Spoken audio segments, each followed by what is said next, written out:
Hey everybody, my name is Brandon. Welcome back to Cinefessions, where we talk all things media. And it's time for another I Watch 3 vlog. So as I'm starting this vlog today, it is actually July, which means the Criterion collection sale is in full swing at Barnes & Noble, which is the inspiration for today's vlog. Hopefully, I'll get this out in the month of July so that I give you guys either some films to avoid or some recommendations. So I'm actually sitting in front of my Criterion collection today, which there is a tour up on the channel right now if you want to see everything that I have from Criterion. But I thought it would be fun to not just go in and pick whatever 3 movies I want, but instead use a randomizer to go through and find 3 movies at complete random that I have never seen yet in my Criterion collection. So that's what we're going to do today. At least we're going to kick that off right now. Before we get into all that though, if you do have a quick second, please hit that like button down below. That engagement really does help me out. But with that said, let's not waste any more time at all. Let's dive right in to my I Watch 3 vlog, the Criterion edition. Alright, so let's talk about how I ended up with this list. So basically, I just exported my entire collection from CLZ Movies, and I imported it into Google Sheets. From there, I filtered things as I needed in order to be left only with the Criterion collection films that I have not yet seen. So that said, there are 191 films in total, which I know is a lot, which is why we're going to knock at least 3 of them off the list today. But I do want to talk about a couple of caveats before we get into it. Number 1, if a sequel is picked at random for a movie where I haven't seen the original, then I will go back to the original rather than the sequel. So, for example, if like the 5th Godzilla movie is picked, well, I've only seen the first one, so I'm going to go back to the 2nd Godzilla film. So that is caveat number 1. Sequels will go to the original if I've not seen them, or whatever the most recent unseen film in that franchise is. And then number 2, there are some directors whose filmography I'm trying to watch in chronological order. For example, Terrence Malick. I really want to watch his films in order for whatever reason. And so I happened to watch Badlands in my last vlog first. That's his first film. So if his 4th film gets chosen for this randomly, then I will just go to whatever his 2nd film is, which honestly, I don't know what that is offhand. I'd have to look it up. But that's how I'm going to use that's how I'm going to work those, I guess I'll say. So with that said, let me pause for a second, get my screen recording going so that you guys can see me pick these random numbers in person or live, I guess. All right. So hopefully you can see my screen now. And I have, as you can see, like I said, 191 movies on here. So what I'm doing is going over to random.org, a minimum of 1 and a maximum of 191. So whatever number is drawn will be somewhere in between those. So I'm going to hit generate to get my first movie here. So let's do it. I hope it's something good and not something that's like 4 hours long like the last vlog. So let's hit generate. All right, so 156. I don't know why I was showing you my phone. You can see it on the screen. So that's toward the bottom of the alphabet. We have, Shock Corridor. Okay, let me grab that one real quick. All right, so here it is from Sam Fuller from 1963, Shock Corridor. I'm excited for this one. I've heard really good things about this. The uneasy terrain between sanity and madness. So that just sounds very interesting. Pulitzer Prize reporter has himself committed to a mental hospital to investigate a murder. Heck yes. I really like this cover art. There's another one that I might even have that has very similar cover art, also from Fuller, I believe. So this is a really good pick. Excited for that one. I'm going to set this one down and then we'll get number 2 going. All right. So we're back at random.org. I'm going to hit generate and see what pops up. Number 19. Okay. So we're going to go toward the beginning of the alphabet here. Where is number 19? Belle de Jour. Very interesting. Okay, let me grab that one. All right, there it is. This is also from the 60s. This is 1967. Catherine Deneuve? I'm butchering that and I apologize. But yeah, this is very interesting. Honestly, I don't know when I ever would have actually gotten around to this if not for something like this challenge. For reference, this is spine number 593. It's in color and it's 100 minutes, so not terribly long, which is awesome. So let me check and see what Shock Corridor was in terms of length and spine number. Oh wow, so this is an early spine number at 19, and this is also only 101 minutes, so that's very good. This one is black and white / color, so I guess it's going to do both. But yeah, very excited. All right, let me get my random.org back up so we can pick number 3. All right, let's see what this third one's going to be. Let's see if it's another 1960s film. It's like a 60s decade challenge potentially here. I didn't even mean it to be. Oh, number 3. Okay, very interested to see what this is going to be. Oh my, so it's A Brighter Summer Day. Okay, let me grab that one real quick. Oh boy, so this is spine number 804 rather, and this is from 1991. So, this is a ridiculously long movie, 236 minutes in length. That is absolutely obscene. I don't even know, is that like 5? How long is that? Let me pause and do the math on how long that actually is. Math is hard, but that is nearly 4 hours.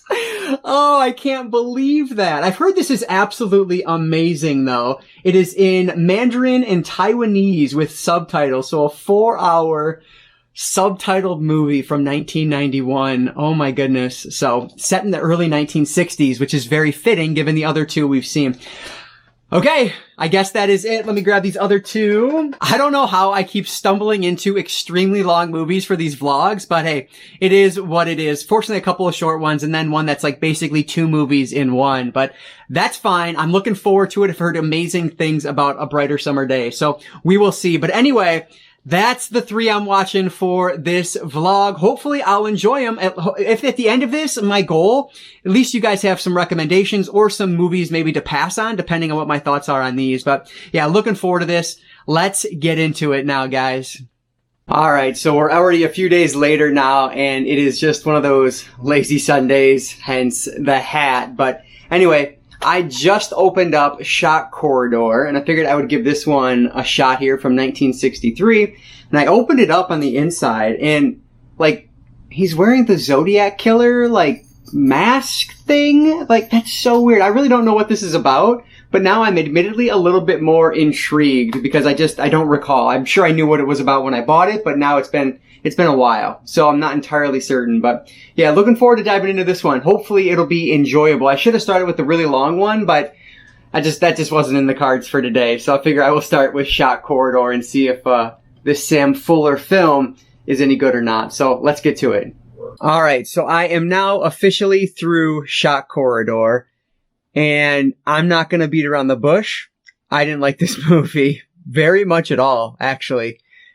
So I realized, I think I talked about it before I started filming, but this is not from, I have the light shining on it. That's the KKK mask. I don't know. I'm an idiot. This came out like 3 years or 5 years before the Zodiac Killer, but I wonder if that was like inspiration for that, but whatever. Anyway, moving along. So this Sam Fuller film from 1963, it follows our main character who is, for some reason, he thinks he can win the Pulitzer Prize by solving this murder of an inmate in this like mental hospital, trying to figure out who murdered him. And so he decides that the best way to try to solve that murder is to get on the inside, basically. And so he comes up with this ridiculous story with his girlfriend, who's this stripper, and it's so ridiculous. They act like she's his brother, and that he's like basically obsessed with his sister. And it's so weird. And the fact that like, I mean, it's the 1960s, but they don't even verify that that's actually his real sister. Like that whole thing was so weird to me. And basically he gets in there and the whole idea is he ends up kind of going mad along the way. And it's so ridiculous. Like the whole thing is just so utterly ridiculous to me. There are these very, very long moments where it's very clear that Sam Fuller is making a commentary on the time, whether it's like race or whatever the social commentary is for that moment. But it doesn't work very well for me just because it felt so obvious, so like on the nose and just boring, if I'm being honest. This is another, so I didn't realize it, but I actually have watched another Sam Fuller film, and it was a movie whose name I'm forgetting. Let me check. This one, The Naked Kiss, which has like very similar artwork from Criterion Collection. I watched this one in 2020, it looked like, according to my letterbox. And I gave this one 2 stars out of 5. And this one, I fell asleep during this one. I had to rewind it and go back to finish it.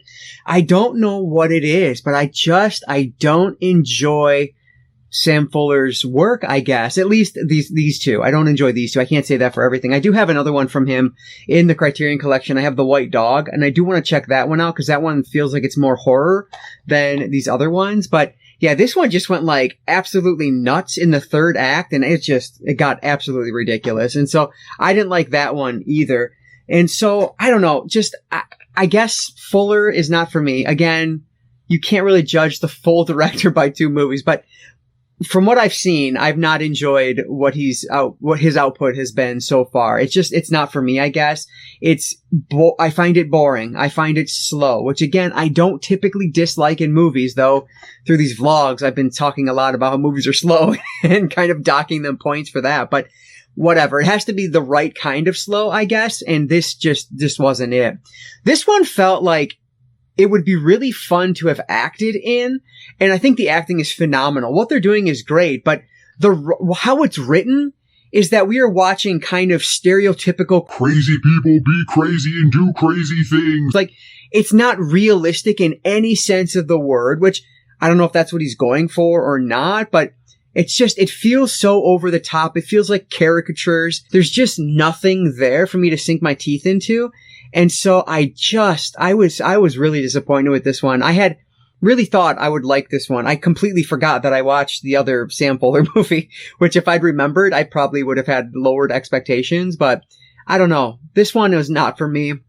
And I know that a lot of people probably like this one. I totally respect that. Like, I respect what Fuller does with this movie, just some of the things he's able to pull off in terms of like the cinematography, the lighting. He chooses to go black and white, but he has a couple of different color sequences in there as well. That's interesting, but I got nothing else on this one. I'm sorry. This one wasn't for me. So much like I ended up giving The Naked Kiss, I am going to give Shock Corridor from Sam Fuller. I'm going to give this one 2 out of 5 stars.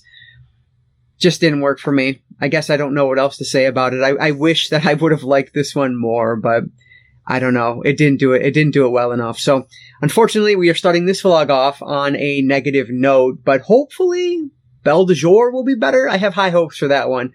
I was watching somebody's Criterion Collection video yesterday, I think it was, and they happened to mention Belle de Jour and how it was just an excellent film. And so really looking forward to checking that one out. But I don't know. I'll probably do that one next just because Brighter Summer Day is so long. So I'll probably do that next. But I ended up moving some things around in my basement. So now I have both chairs up because it was such a mess over there with this ugly chair not set up. And so now I have both chairs set up, and I think I like this better. I can rock on it, which is fun. But yeah, anyway, this whole basement just needs a whole redo because it's such a giant mess down here. But that's neither here nor there. Let's get on to the next film.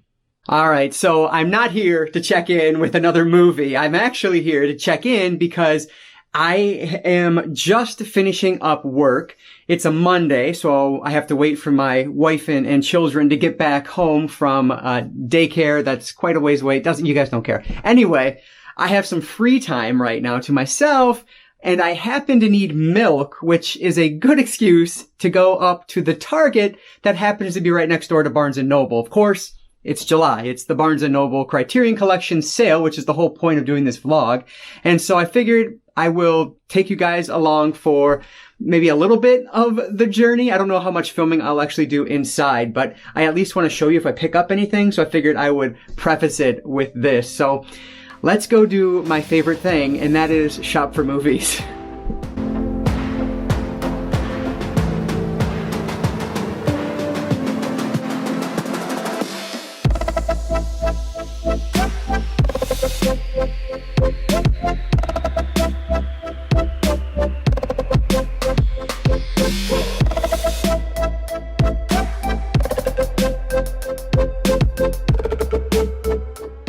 All right, so I'm back at my car now, and the section there has just shrunk so much. It's disappointing. Not nearly as much as some people have, but when you compare it to the store that's out near my mom's house, their section is huge. They had like 1 billion box sets of anything you could want from Criterion Collection.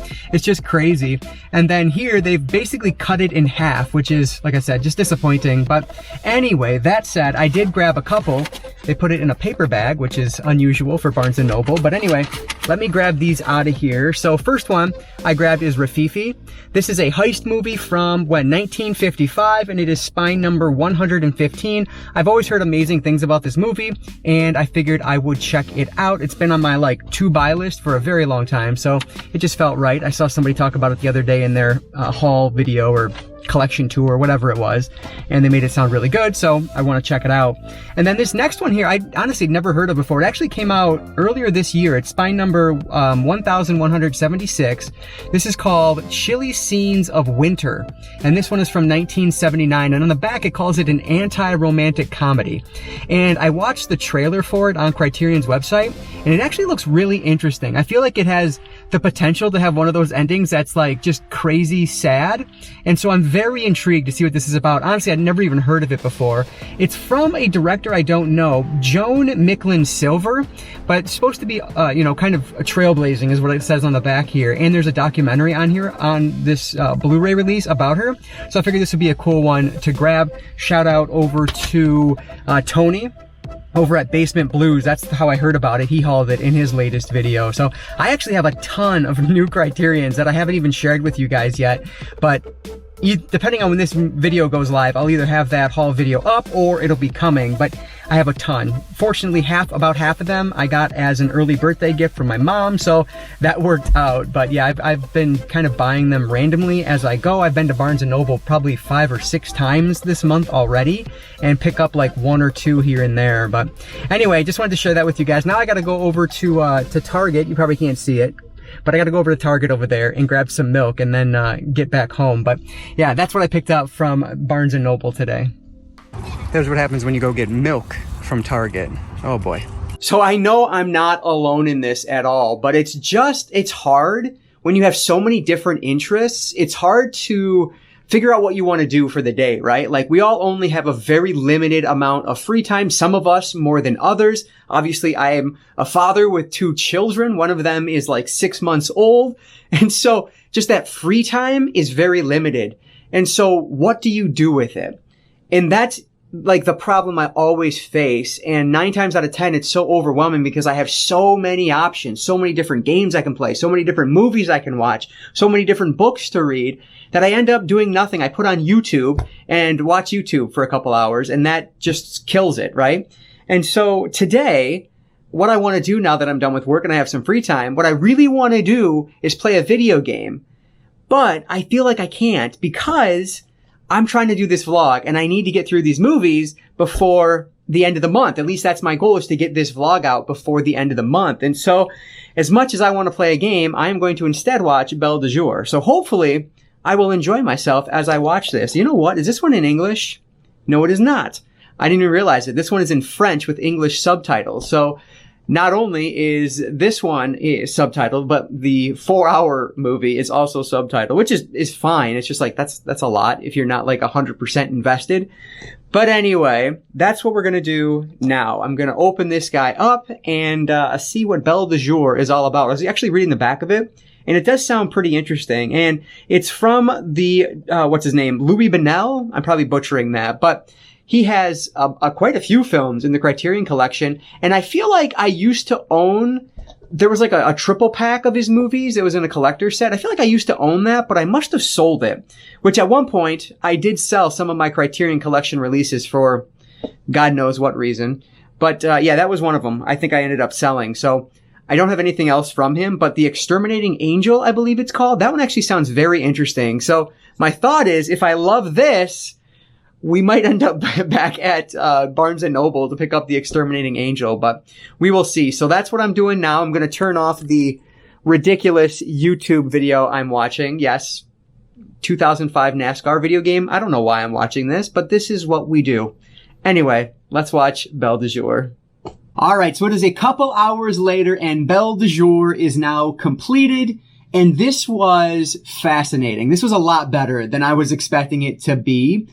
We are following this housewife. It's in Paris, and she is trying to essentially discover what she wants in terms of her sexuality. She has been married for a year to a doctor, so she's extremely wealthy. They live in a very nice apartment in Paris with a maid and everything. It's very fancy.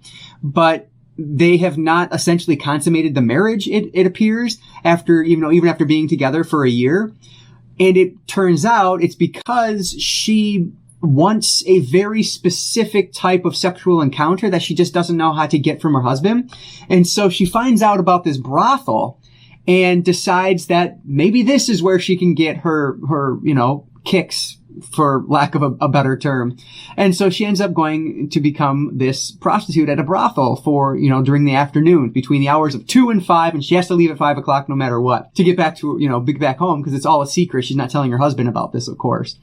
And this movie is absolutely fascinating. It felt ahead of its time. This is from 1967. Now, mind you, Americans handle sexuality a lot different than pretty much the rest of, not everybody across the world, but a lot of other countries, especially France, I would imagine. And so the idea that they're tackling this kind of very graphic sexual idea in 1967, I thought was just utterly fascinating. And because of that, it felt very ahead of its time. And I really appreciated that about this. It's a very surreal film as well. We are watching at points, like the opening sequence, for example, is her husband riding down the path in this like horse and carriage. And he gets mad at her at one point, stops, has the drivers, has them get out, like assault his wife, tie her up, and start whipping her. And she clearly likes it. Like, it is very much a movie about masochism, as the special features so elegantly put it. That's what she wants, but she doesn't know how to get that. And on top of all of this, there is just kind of a blasé look at, like, or how can I say this? Child abuse is kind of like handled in such a blasé manner. It's just so prevalent in different spots in this film. Just so screwed up. Now, mind you, of course, it's a different time. 1, it's a different country. 2, and Leonell, I apologize if I'm butchering that name, but Leonell is trying to, make a point, have a message here. But boy, that was definitely uncomfortable, to say the least. And our main character has had, this has affected her as well. And it's implied that, like, at least in the special features, they imply that encounter, that abuse kind of led her down this path. I'm not sure it's actually what the movie is saying, but people who we're talking about are much smarter than I am, so they're probably right and I'm wrong, but I just didn't get that out of it.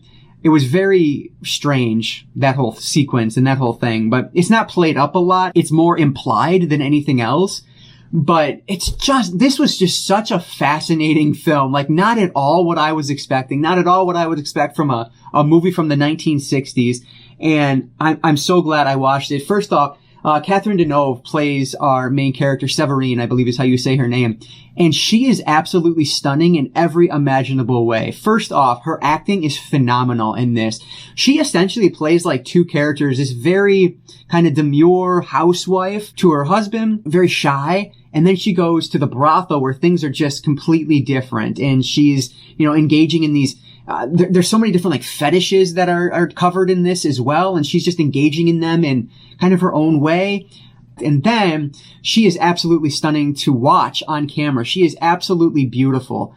And she just lights up the screen when she's on screen. She's beautiful to watch. And so I loved this. I thought it was just completely out of left field, not at all what I was expecting. I think I mentioned it, but it's a bit abstract as well. There are like these just weird sequences. I know I talked about the opening sequence, but that kind of repeats itself throughout. So much so that I don't even really know what happens at the end of this. What's real? What's a daydream? I don't really know, but I don't really care either, I guess. Like, it works however you want it to work.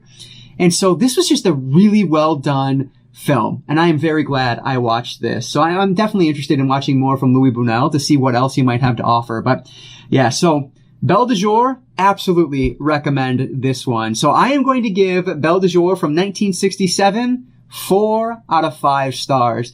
Definitely one I recommend if this sounds like something you would like. It clearly will not be for everybody. It is very much about sexuality, about masochism, about kind of self-discovery in that way.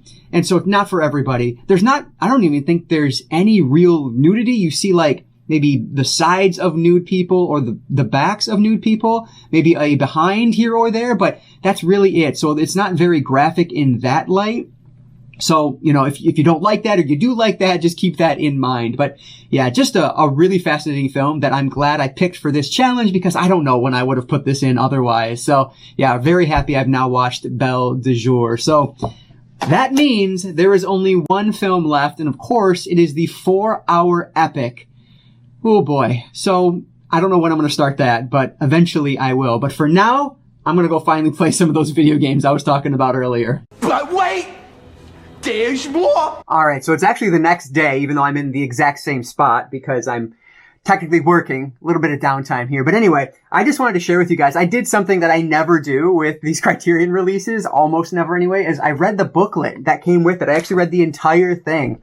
And I thought it was very interesting. So there are 2 different essays in here. The first one is called Tough Love by Melissa Anderson.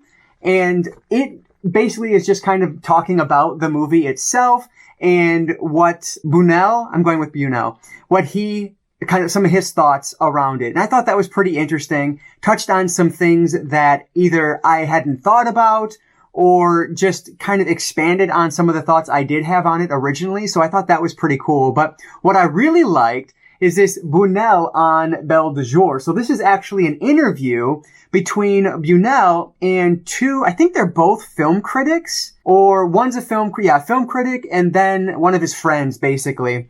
And it was very interesting because they go back and forth about, was this just like an error in filming, or does this insinuate that this is all a fantasy? Was the entire thing a fantasy? What's real? What's not? What's inside the box that the one John, had in the brothel? All these different things. And I thought it was fascinating, just his responses to it. One, he's just very funny. And so I liked that. But I loved how at one point, if I can find it here real quick, he talks about how he lets his films be free. Yeah, he sets his films free. And so once it's out there, however people interpret it is how they're going to interpret it. He says to these guys, I don't care. I make the film, then set it free. If you two see the film differently from how I made it, that's all right. I would even accept that your vision is better, but it's not how it's not how he intended the film to go. And so I thought that was really interesting. It's very kind of, just some cool pictures in here too. It's very kind of cut and dry for Buñuel, what this film is, what's real, what's not, but it's not for others. And that kind of took him by surprise. And so I thought that was just really interesting. I really enjoyed reading this. And so I just wanted to kind of make a plug for this Criterion release because you can watch Belle de Jour on HBO Max, Max now, if you are subscribed there, but you don't get these extras. And there's a bunch of extras on the disc as well that obviously you don't get. So I don't know, really cool release from Criterion. I think the booklet, it makes me want to read more of the booklets for films that I really loved to see if there's anything more, there that I can get from the film. But really enjoyed this, and so I wanted to share that with you guys. The other thing I didn't talk about when I was talking about my review was how much I love the filming locations on this. You get late 1960s Paris, and it is just beautiful. The Blu-ray looks amazing on this. This is one where, if it's upgraded to 4K, I don't know how it's going to look that much better than what I already have here on the Blu-ray because it looks really good. I loved watching the streets of Paris, driving through the streets. I thought was really cool. So I just wanted to add that to it also. So if you're considering, a Criterion to buy, Belle de Jour is definitely one that I recommend. It's one I've been thinking about a lot since watching it yesterday. So maybe 4 stars is even a little bit low, but whatever. The star rating doesn't really matter. That's always just a first impression. But anyway, a lot of rambling just to say that I read the booklet and I highly recommend it. And I watched some of the special features as well, and they're definitely worth watching. So a very good Blu-ray release from Criterion Collection. Oh, one last thing before I let you go. I didn't realize that Catherine Deneuve is also in Polanski's Repulsion. So I actually have another film of hers from the Criterion Collection downstairs, and I absolutely want to watch it. She's actually a little bit younger in Repulsion than she is here, but she's only 24 or something she's quite young in this. So she's got to be, even earlier 20s or late teens, I guess, in Repulsion, which is just fascinating to me. So I definitely want to check that one out now because I think she was just, like I already said, stunning in every possible way. So definitely checking out Repulsion. But anyway, let's move on. All right, so I am now back in my just standard filming location. I'm actually using my normal camera too, just because I need the sound quality not to be garbage. My air conditioner is going, and so I just don't want it to sound terrible. But anyway, I didn't do like an introduction like I normally do. I just ended up putting it on. A Brighter Summer Day has finally been watched. This is a movie that I really thought it was going to take me at least a couple of days to get through because it is so long at 4 hours, but I'm happy to say I was able to get through this all in one sitting, which makes me very happy. Not only can I wrap up this vlog, but I can also say that I've watched A Brighter Summer Day. So this film is from 1991 and it's directed by Edward Yang, and it is a Taiwanese film. Basically, we're following this family. It's a Taiwanese family. I believe they're living in Japan, and it takes place in 1960. And so that's what we're following here. We are following this young boy named Sir. He's our main character. I guess they'll call her the love interest in the film, is named Ming, and we're basically following kind of their budding relationship, but we're also following essentially the regression of this young teenage boy. So they talk about at the very beginning of the movie how with this situation of all of these Taiwanese families fleeing to Japan after the war, how a lot of the young boys ended up joining gangs at their school. And that's what happens with Sir. He is in a gang, and just kind of the escalation of violence in this film I thought was really interesting to watch. And of course, that will culminate at the end of the movie with something major that goes down that is essentially like it's the climax of the film, and it's kind of what this whole thing is leading up to, that boiling point that it gets to. So let me start by, and I apologize because not everyone is going to like my thoughts on this one, but that's just the way it's going to be. This is a movie that I genuinely feel the story could have been told just as effectively in about half the time. And so the fact that this was 4 hours, it felt like this is a situation where like the director was just free to do whatever he wanted, and there wasn't that big studio that was like cutting him back or holding it down at all. And so now you have this 4 hour cut instead of like a 2 hour cut, maybe 2.5 hours that this film probably could have been done in. And I don't know if that's a good thing or a bad thing in this situation, I guess. I will say, to this movie's credit, it didn't feel slow. And that was one thing I was really worried about, was that I was just going to be super bored throughout this. And honestly, I wasn't bored. And so that's a good sign of, Yang's pacing. I think he does pacing quite well with this. But that said, there are so many sequences in this, even just extended shots that just aren't necessary. There are scenes entirely that could have been axed, and it really wouldn't have had any emotional impact on the film at all, which I think is important in something like this. But that aside, we have what we have here, a 4 hour film. I didn't realize coming into this is actually based on a true story, and so that makes it even more interesting to me. But I will admit, what I found most fascinating about this film was after the climax, how everyone was dealing with that situation. Unfortunately, that's only like 10 minutes of the film's finale, and everything else is just leading up to that moment. I would have loved if that climax happened maybe more towards the middle, maybe towards the 2 hour mark, and then we kind of see the fallout after that. But unfortunately, that's just not the way Yang went with it. Who am I to say that it could have been done differently or better? It's just, I think I may have enjoyed it a little bit more that way. I also love the fact that A Brighter Summer Day is actually, the title of the film is from an Elvis Presley song. I thought that was fascinating. I had no idea that that's how that tied in there, and I thought that was really cool. I'll also talk about the acting in this because I thought it was just excellent. What's amazing is that our main character, Sir, first ever performance, and he was amazing in this. A lot of these young actors I thought were just so good. There's a ton. I think I read in the booklet in here, like there was over 100 speaking roles in this film. Absolutely crazy, but they do such a great job with it. Now, this was like, I don't know. I'm a little torn on how to talk about this one, I guess, because I think it's a good movie. I just feel like it was needlessly long. I don't know. It's good, but it didn't wow me like I was hoping it might, given what I've heard about it. And even on the back here, it talks about among the most highly praised titles in all contemporary film. I didn't get that out of it. Like, it's a good movie, but it didn't do a whole lot different than I've seen in other films, even from this time. It's from 1991, right? So not terribly old. Well, I guess it is nowadays, but it feels more contemporary for someone of my age. And so I feel like I've seen this style of film done, and I've seen it done well in much shorter time, I will also add.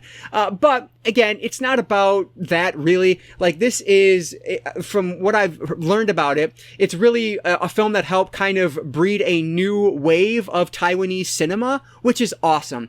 I absolutely respect the film for what it's doing here. It's just, is this one I'm ever going to watch again?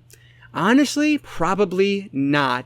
I don't know. This was a weird one for me. I enjoyed it, but I don't think I liked it nearly as much as a lot of the other people I've seen with this. I think the Letterboxd score on this is like 4.5, which frankly is one of the highest Letterboxd averages I think I've ever seen. So that's just insane.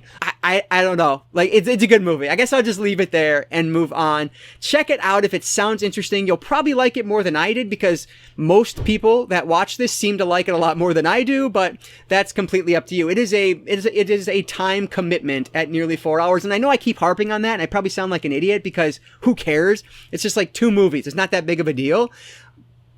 But like, there's something to say about the efficiency of time that some directors are able to find, where Yang decides to go the opposite route on this one. But anyway, A Brighter Summer Day, interesting one, not my favorite. I am going to rate Edward Yang's A Brighter Summer Day from 1991, 3.5 out of 5 stars. So that is all 3 of the Criterion movies that I randomly selected to watch in this I Watch 3 vlog. So just giving a quick recap: A Brighter Summer Day, a long movie that I thought was good but not great, 3.5 out of 5 stars. Belle de Jour, an awesome film. I thoroughly enjoyed this one. I find myself thinking about it a lot now that I'm done with it, and I'll probably watch this one again at some point. Just a really well done film. I cannot wait to see something else from Leonell, because this was so much fun. I ended up giving this one 4 out of 5 stars. Definitely the one on this vlog that if you're still going to go out and buy something during this sale, or in November if I don't get this up in time, then this is definitely one I recommend. The booklet in here is great too. And then finally, Shot Corridor from 1963. This, for me, was the worst of the bunch. What did I give this one? I think I gave this one 2.5 stars out of 5. Just one that I don't know if it's worth your time or not. I could have gone on and been fine if I'd never spent the time with this movie. So it was a miss for me, but maybe you will enjoy it more. But yeah, this was a lot of fun. I'm so happy that I've seen these 3 films now. Especially happy that I can say that I've watched all of A Brighter Summer Day. I wasn't sure if I was even going to get through that one, just given the length. I was thinking, man, maybe I'll DNF this one and just wrap this vlog up. But nope, we made it through and I had a good time with it. So let me know down in the comments below, are you going to pick up any of the 3 that I talked about today? And if so, which one? Maybe 2 of them, maybe all 3 of them. Let me know what you're thinking down there. And thank you guys so much for watching these vlogs. It means so much to me, because of course the vlogs are not nearly as well hitting as some of my hauls. And so if you guys are here till the end, I really appreciate you spending this time with me as I make my way through these films. I have a great time with these. They are not going to be stopping anytime soon. I have like a handful of ideas for these already. So as soon as I'm done with this one, I'm probably going to start my next one. But with that said, guys, let me know down in the comments below. Do you agree with me? Do you disagree? Is A Brighter Summer Day the best film you've ever seen and I'm just completely wrong? Let me know down in the comments below. I appreciate any and all support down there, so thank you so much for that. But as always, if you guys enjoyed this one, please hit that like button down below. That engagement really does help me out. And like I always say, I don't just talk movies, I talk all things media. Books, movies, video games, graphic novels, manga. If it's media related, I'm interested in it, and if you are too, you might consider subscribing.